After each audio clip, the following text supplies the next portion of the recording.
ఆడవారు వెలుపల ఉన్నా పూజ చేసుకోవడానికి అభ్యంతరం అనేటటువంటి ప్రశ్న అసలు ఎక్కడా లేదు. ఎందుకు లేదు అంటే పూజ అనేటటువంటిది ఎవరు చెయ్యాలి అంటే ఇంటి యజమాని చెయ్యాలి.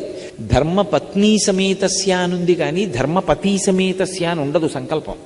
అంటే దాని అర్థం ఎవరు చెయ్యాలని? యజమాని చెయ్యాలి. యజమాని చేసి నేను పూజ చేసిన కారణం చేత నా పత్ని బిడ్డలు అందరూ సుఖంగా ఉండాలని యజమాని కోరుకోవాలి.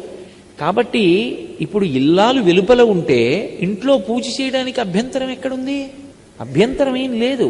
ఆవిడ వెలుపల ఉంటే ఆవిడ కాదు కదా పూజ చేసేది, మీరు చేసుకోవచ్చు. ఒకవేళ ఆవిడ వెలుపల ఉందండి, పిల్లలు చిన్నవాళ్ళు, వాళ్ళ బాగోగులు చూడాలి, వాళ్ళకి వేళకి పలహారం పెట్టాలి, ఏదో పాలు కాచి ఇవ్వాలి, అటు అది ఇది కూడా కష్టం అనుకుంటే లఘువు చేసుకోండి.